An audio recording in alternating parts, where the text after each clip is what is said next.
தமிழக வெற்றிக் கழகத்தினுடைய செயல் வீரர்கள் கூட்டம் மாமல்லபுரத்தில் நடந்திருக்கு. என்ன விஜய் பேசினார்? பாஜகவுக்கு எதிராக என்ன மாதிரி கருத்துக்களை தெரிவித்தார்? ஜனநாயகன் பட விவகாரம் சிபிஐ தொடர்பாக என்ன மாதிரி கருத்துக்களை சொன்னார்? திமுக தொடர்ந்து திட்டுவார் என்று நமக்கு தெரியும். பாஜக தான் இந்த தொடர் அழுத்தங்கள் கொடுத்துட்டு இருக்கு அப்படின்னு மற்ற கட்சி சொல்றாங்களே, இது தொடர்பாக என்ன பேசியிருக்கிறார்? செயல் வீரர்களுக்கு என்ன மாதிரியான அறிவுறுத்தல்களை கொடுத்திருக்கிறார்?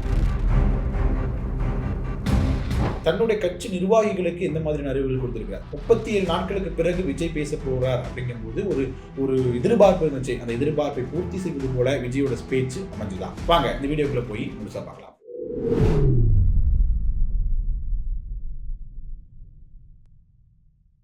கோபாசி நண்பர்களுக்கு வணக்கம். நான் உங்கள் மது. தொடர்ந்து பேசுவோம். தமிழக வெற்றிக் கழகத்தினுடைய செயல் வீரர்கள் கூட்டம் மாவட்ட, மாநில, ஒன்றிய, நகர, பேரூர் கழகத்தை சேர்ந்த செயல் வீரர்கள் கலந்து கொண்ட ஒரு கூட்டம் பிரம்மாண்டமாக ஏற்பாடு செய்யப்பட்டு நடந்து முடிஞ்சிருக்கிறது. 37 நாட்களுக்கு பிறகு கடைசியா ஈரோடு பொதுக்கூட்டத்தில் விஜய் அவர்கள் பேசியிருந்தார். அதன் பிறகு அவர் அரசியல் சார்ந்த நிகழ்ச்சியில ஒரு தமிழக வெற்றிக் கழகத்துடைய நிகழ்ச்சியிலேயே அவர் இப்பதான் கலந்துக்கிறார். மற்ற அனைத்து கட்சிகளுமே 2026 சட்டமன்ற தேர்தலை நோக்கி ரொம்ப விறுவிறுப்பாக தயாரிட்டு இருக்கும் பொழுது ஒரு கட்சியின் தலைவர் 37 நாட்களுக்கு பிறகு பேச போறார் அப்படிங்கிறது ரொம்ப எதிர்பார்ப்பு ஏற்பட்டுச்சு. அதுவும் நடுவில் இந்த ஜனநாயகன் பட விவகாரம், அது மூலம் சிபிஐ விசாரணை போன்றவைகள்லாம் பாஜகவின் அழுத்தம் கொடுத்துட்டு இருக்காங்க அப்படின்னு மற்ற கட்சிகள் எல்லாமே விஜய்க்கு ஆதரவாக குரல் கொடுத்துட்டு இருந்தாங்க. காங்கிரஸாக இருக்கட்டும், விஜய் எதிர்க்கக்கூடியவர்கள் கூட, இன்க்ளூடிங் தமிழக முதலமைச்சர் அவர்கள் கூட தணிக்கைத்துறைக்கு எதிராக அறிக்கை, அதாவது ட்விட்டர்ல ஒரு போஸ்ட் போட்டிருந்தார். இப்படி எல்லாருமே விஜய்க்கு ஆதரவாக அவருக்கு அழுத்தம் கொடுப்பதற்கு எதிராக குரல் கொடுத்துட்டு இருந்தாங்க. இந்த நேரத்தில் விஜய் அவர்கள் அந்த சம்பவங்கள் நடந்து முடிந்த பிறகு பேச போறார் அப்படிங்கும்போது அது தொடர்பாகலாம் என்ன மாதிரியான கருத்துக்களை பேசியிருப்பாரு, பேச போறாரு அப்படிங்கிற தொடர்பான ஒரு ஆவல் மக்கள்கிட்ட இருந்துச்சு, ஊடகங்கள்கிட்ட நிறையாவே இருந்துச்சு. ஸோ அப்படி எதிர்பார்த்துட்டு நீங்களும் இருந்திருந்தீங்க அப்படின்னா உங்களுக்கு ஏமாற்றம் தான் கிடைச்சிருக்கு அப்படின்னு சொல்லணும். எப்போதும் போல திராவிட முன்னேற்ற கழகத்தை விஜய் அவர்கள் திட்டி பேசுவார், விமர்சனம் வைப்பார் அப்படிங்கிறது நமக்கு தெரியும்.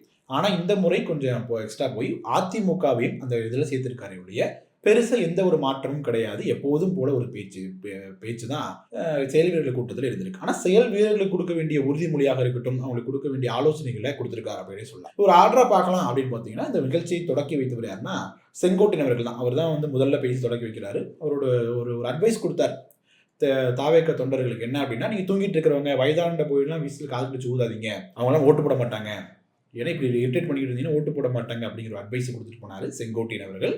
அதன் பிறகு ஒரு தடவை தொடர்ச்சியாக பேசுகிறாங்க. அதன் பிறகு ஜேசிடி பிரபாகரன் அவர்கள் பஞ்ச் டைலாக்ஸாக பேசிட்டு போனார். விஜய் படங்கள் இருக்க எல்லா பஞ்ச் டைலாக்கையும் எடுத்து பேசி எழுதி வச்சுட்டு அந்த பஞ்ச் டைலாக்கை பேசிட்டு போனார்.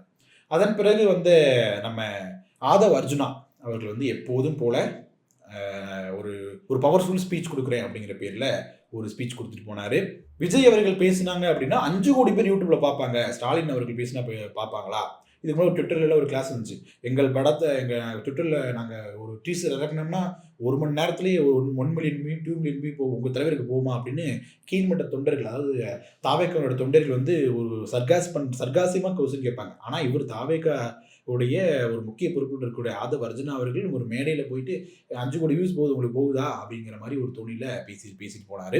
செந்தில் பாலாஜி அவர்கள் ஒரு 10 நிமிஷம் பெரியாரை பத்தி பேசிட்டாரு அப்படின்னா இங்கே தூக்கி போட்டு தொங்கிடுறேன் அப்படிங்கிற மாதிரி சவால்லாம் எடுத்திருக்காரு. சவால் ஒருவேளை செந்தில் பாலாஜி சவாலை ஏற்றுக்கிட்டு ஒரு 10 நிமிஷம் இந்த பேராகிராஃப் மனப்படம் பண்ணிட்டு பேசிட்டாரு அப்படின்னா ஆதவ் அர்ஜுன் என்ன பண்ணுவாரு அப்படிங்கிறது தெரியல. இது போன்ற நிறைய விஷயங்கள் ஒரு ஃபன்னான விஷயங்கள்லாம் கலந்து ஆதவ் அர்ஜுனா அவர்கள் இந்த பேச்சை முடிச்சார். அதன் பிறகு அந்த கட்சியினுடைய பொதுச் செயலாளர் புஷி ஆனந்த் அவர்கள் தன்னுடைய பேச்சை தொடங்கினார். அவர் நிறைய விஷயங்கள் அந்த ஒரு அட்வைஸ் பண்ணக்கூடிய விதமாக தன்னுடைய அந்த செயல் வீரர்களுக்கு அட்வைஸ் பண்ணக்கூடிய விஷயங்கள் நிறையவே பேசினார். ஒரு 70,000 ஓட்டு, ஒரு தொகுதிக்கு 70,000 ஓட்டு 80,000 ஓட்டு விஜய் அவரோட முகத்திற்காக விழுந்துடும். ஆனால் அந்த வெற்றி தீர்மானிக்கக்கூடிய அந்த 1000 ஓட்டோ 2000 ஓட்டோ அதை பெற்றுத்தரது தான் நம்ம வேலை. ஸோ அதற்காக நீங்கள் உழைக்கணும் அப்படிங்கிற மாதிரி ஒரு அட்வைஸ் கொடுத்துட்டு போனார். அதை தொடர்ந்து புஷியானந்த் பேசும் பொழுது ஒற்றுமையாக இருக்கணும், மக்களோட நெருங்கிய தொடர்போடு இருக்கணும், அவங்க உங்களுக்கு பிரச்சனை போய் கூடி நிற்கணும், ஏதாவது ஒற்றுமையாக இருக்கணும் நிறைய டைம் பாயிண்ட் பண்ணி சொல்லிக்கிட்டே இருந்தார்.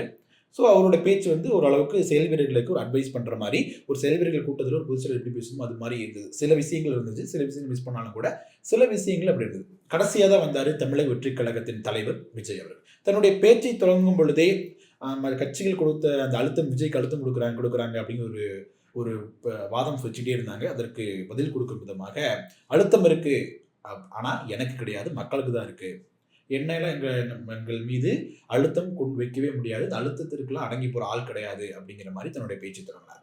அதனைத் தொடர்ந்து ஒரு கதை, உண்மை கதை ஒருத்தர் சொல்றாரு. வேலுநாச்சியார் அவர்கள் வந்து தன்னுடைய கணவர் கொலை செய்யப்பட்டு நாட்டை விட்டு வெளியேற்றப்படுறார் ஆங்கிலேயர்களால. அதன் பிறகு தனக்கு ஒரு நட்பு சக்தி உருவாக்குறாங்க. சின்ன மருது, பெரிய மருது, அப்புறம் சையது போன்றவர்களோட சேர்ந்து தன்னுடைய நாட்டை மீண்டும் கைப்பற்றார். அந்த கதையை சொல்லிட்டு, நட்பு சக்தி இருந்தாலும் இல்லாவிட்டாலும் தனியாக கூட அந்த இலக்கை அடைவதற்கான மன உறுதியும் அந்த ஒரு ஸ்ட்ராங்கான ஒரு ஃபோர்ஸ் நம்மகிட்ட இருக்கு அப்படின்னு விஜய் அவர்கள் குறிப்பிடுறார். இந்த இடம் வந்து பார்த்தீங்கன்னா தன்னுடைய முதல் மாநாட்டில், தமிழக வெற்றிக் கழகம் அறிவிக்கப்பட்ட முதல் மாநாட்டிலேயே கூட்டணி ஆட்சிக்கு நாங்கள் ஒத்துழைப்பு கொடுக்கிறோம், நாங்கள் ஆட்சிக்கு வந்தால் எங்களோட கூட்டணி எல்லா கட்சிக்குமே ஆட்சி அதிகாரத்தில் பங்கு தருவோம் அப்படின்னு சொன்னவர் விஜய். அப்படி இருந்தும் கூட எந்த ஒரு கட்சியுமே விஜயுடன் கூட்டணி வைக்க தயாராக இல்லை. அது எந்த இடத்துல இந்த கூட்டணி விவகாரத்தில் தமிழக வெற்றிக் கழகம் கோட்டை விட்டது அப்படின்னு பார்த்தோம் அப்படின்னா, கொஞ்சம் தாமதிக்கிறாங்களோ. ஏன்னா விஜய் அவர்கள் வந்து ஈரோட்டில் பேசுறார். 37 நாட்கள் கேப், ஒரு அரசு நெருங்கக்கூடிய இந்த நேரத்தில் இவ்வளோ பெரிய கேப் கொடுத்து இப்போ வந்து பேசுறார். இந்த நேரத்திலும் கூட ஒரு பெருசா எப்பவும் போல திமுக விமர்சிக்கிறார். இப்போ ஒருபடி மேலே போய் பாராட்டக்கூடிய விஷயம் என்னன்னா, அதிமுகவை பற்றியும் அவர் வந்து ஒரு விமர்சனம் சிறிதளவு விமர்சனம் பண்ணியிருக்கிறார். இப்படி நம்ம இவ்வளோ பெரிய கேப் கொடுத்துட்டே இருக்கோம். இந்த இடத்துல அடுத்தடுத்த கட்சியில் முந்திட்டு போயிட்டே இருக்காங்க. இப்போ நமக்கு இவர் கூட வருவார்னு சொல்லப்பட்ட அன்புமணியாக இருக்கட்டும், டிடிவி தினகரன் போன்றவர்கள் எல்லாமே என்டிஏ கூட்டணிக்கு போயிருக்காங்க. இவர் ஆட்சி அதிகாரத்தில் பங்கு வேணும் அப்படின்னு சொல்லிட்டு இருக்காரு. அவங்க அன்புமணியாக இருக்கட்டும், கிருஷ்ணசாமி அவர்களாக இருக்கட்டும், இன்னும் பல கட்சிகள் வந்து நான் எங்களுக்கும் ஆட்சி அதிகாரத்தில் பங்கு வேணும் அப்படின்னு ஒத்த கருத்து இருந்தாலும் கூட இவரோட கூட்டணி வரல. அப்படிங்கிறது இவங்களுக்கு ஒரு பின்னடைவாகத்தான் இந்த இடத்துல பார்க்கணும். இப்போ தனியாக நின்று தேர்தலை வெற்றி பெறக்கூடிய அந்த திறன் தமிழக வெற்றிக் கழகத்திற்கு இருக்கு அப்படின்னு தமிழக வெற்றிக் கழகத்தின் தலைவர் விஜய் அவர்கள் சொன்னாலும் கூட மற்ற எந்த கட்சிகளும் வராதனால தான் அப்படி சொல்றாரோ அப்படிங்கிற ஒரு கேள்வி எழுது. இந்த நேரத்தில் இந்த என்டிஏ கூட்டணியை வந்து உருவாக்கியது வந்து பெரும் பங்கு பாஜக இருக்கு.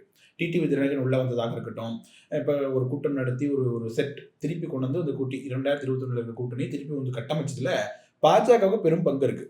இப்படி அவங்க மற்ற கூட்டணி கட்சி, அவங்க தமிழக வெற்றிக் கழகத்திற்கு வருவதாக சொன்ன கட்சிகள் எல்லாத்தையுமே அந்த அதிமுக தலைமையிலான கூட்டணி கொண்டு போறதுல பாஜக பெரும்பங்கு இருக்கும் பொழுது அதை பத்தி எந்த ஒரு விமர்சனத்தையுமே விஜய் அவர்கள் வைக்கல அப்படிங்கிறது ஒரு ஏமாற்றம் அளிக்கக்கூடியதா இருக்கு. இந்த நேரத்துல கண்டிப்பாக கொள்கை எதிரியாக இருக்கக்கூடிய பாஜகவை அவர் ஏன் தயங்குறார், இதற்காக அவர் ஒரு சாஃப்டா டீல் பண்றாரு பிஜேபி அப்படிங்கிறது ரொம்பவே ஒரு கேள்விக்குள்ளாகக்கூடிய ஒன்றாகத்தான் இருக்கு.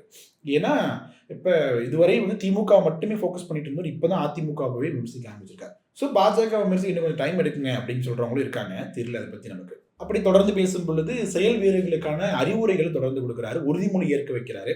2026 சட்டமன்ற தேர்தலில் உறுதியோட ஒற்றுமையாக, இந்த ஒற்றுமையாக அப்படிங்கிறது ரொம்ப அழுத்தமா சொல்றாரு, ஒற்றுமையாக செயல்படணும் அப்படின்னு கையெழுத்து கும்பிட்டு கேட்டார். நீங்க அந்த வீடியோ பார்த்து கையெழுத்து கும்பிட்டு ஒற்றுமையாக நம்ம வேலை செய்யணும் அப்படிங்கிறத அழுத்தம் திருத்தமாக சொல்லிக்கிட்டாரு. இது போன்ற அறிவுரைகள் செயல் வீரர்களுக்கு இந்த நேரத்தில் ரொம்ப தேவையான ஒன்று, தேவையான ஒரு அறிவுரையை விஜய் அவர்கள் வந்து கொடுத்திருக்கிறார். அதன் பிறகு இந்த விசில் சின்னத்தை வந்து தமிழக வெற்றி கழகத்தின் தலைவர் வந்து அறிமுகப்படுத்துறாரு. அதனை முடித்த பிறகு கப்பு முக்கியம் பிகளே அப்படிங்கிற வாசகத்தோட தன்னோட உரையை நிறைவு செய்கிறார். இந்த இடத்துல ஒரு எல்லாமே சரியாக இருக்கு. செயல் வீரர்கள் கூட்டத்தில் என்ன பேசணுமோ அது விஷயம் பேசியிருக்காங்க. செயல் வீரர்களுக்கு என்ன அறிவுரை கொடுக்கணுமோ அதை கொடுத்துருக்காங்க. ஆனால் இந்த 37 நாட்கள் கேப் இருக்கு. 37 நாட்கள் நிறைய விஷயங்கள் நடந்திருக்கு. ஜனநாயகம் தொடர்பாக, சிபிஐ விசாரணை தொடர்பாக, அந்த கூட்டணி கட்டமைப்பு தொடர்பாகவும் நிறைய விஷயங்கள் பேசப்பட்டிருந்தாலும் கூட அது எந்த இடத்துலையுமே இவர் வந்து பதிவு பண்ணவே இல்லை. தன் மீது அழுத்தம் இல்லை அப்படிங்கிற ஒரே வாரத்தில் அதை கடந்து போயிட்டாரே ஒழிய மற்ற அனைத்து கட்சிகளுமே இன்க்ளூடட் திமுக கூட தணிக்கைத்துறையில் அவங்க பிஜேபி தான் ப்ளே பண்ணுறாங்க அப்படின்னு சொன்னாலும் கூட தன் வந்து கொள்கை எதிரியாக பாஜக முன் வச்சிருக்கக்கூடிய விஜய் அவர்கள் வந்து எதற்காக இந்த இடத்துல தவிர்க்கிறார் அப்படிங்கிறது புரியாத புதிராகத்தான் இருக்கு. ஒரு சில இடங்கள்ல வந்து சொல்லும் பொழுது பாஜகவின் அடிமையாக அதிமுக இருக்குது அப்படின்னு சொன்னாரு. திமுகவோட வந்து பாஜகவும் திமுகவும் கள்ள கூட்டணி வச்சிருக்காங்க அப்படிங்கிற ஒரு டோன் பேசினாரே ஒழிய பாஜகவை நேரடியாக எந்த இடத்துலையுமே தமிழக வெற்றிக் கழகத்தின் தலைவர் விஜய் விமர்சிக்கவே இல்லை அப்படிங்கிறது எதிர்கட்சிகளுக்கு ஒரு கேள்வி எழுப்பக்கூடிய வாய்ப்பை கொடுக்குது. இவர் என்னங்க தொடர்ந்து இவ்வளவு நடக்குது, மற்ற எல்லா கட்சிக்காரங்க பேசுறாங்க, இவர் பேசவே இல்லை, 35 அப்புறம் பத்தி பேசுறாரு, ஒரு தெளிவான விளக்கம் கொடுக்கறது இல்லையா? டைரக்டா பாஜக அட்டாக் பண்ண போற ஆள் தானே விஜய், ஏன் பண்ண மாட்டேங்கிறாரு? கொள்கை எதிரியை கூட அவரால் திறனோடு எடுக்க முடியலையே. பிஜேபியோடைய ஒரு டீமாக, ஒரு ஏ டீமாக பி டீமாக தான் தாவேக்கா இருக்கு அப்படிங்கிற விமர்சனங்கள் எழுவதற்கு இந்த விஜய் இது போன்ற பிஜேபியை வந்து தொடர்ந்து விமர்சனத்தை தவிர்ப்பது அப்படிங்கிறது காரணமாக அமைகிறதா அப்படிங்கிற ஒரு கேள்வி தான் எழுது. ஓகே மக்களை, நீங்க என்ன நினைக்கிறீங்க? விஜய் அவர்களுடைய இந்த செயல் வீரர்கள் கூட்டத்தின் பேச்சு எப்படி இருந்துச்சு? தொடர்ந்து தமிழக வெற்றி கழகத்தின் தலைவர் விஜய் அவர்கள் வந்து பாரதிய ஜனதா தொடர்பான விமர்சனங்களை தவிர்த்துட்டே இருக்கிறாரு. இல்லை ஒரு சாஃப்ட் கார்னர் மெயின்டைன் பண்ணிட்டே இருக்காரு. இதுக்கு என்ன காரணமாக இருக்கும் அப்படின்னு நீங்கள் நினைக்கிறீங்க? அப்படிங்கிறத கமெண்ட் செக்ஷனில் சொல்லுங்கள். வீடியோ பிடிச்சிருந்தா லைக் பண்ணுங்கள், ஷேர் பண்ணுங்கள். கோபாஸ் யூடியூப் சேனலை சப்ஸ்கிரைப் பண்ணிக்கோங்க. தொடர்ந்து பேசுவோம். நன்றி.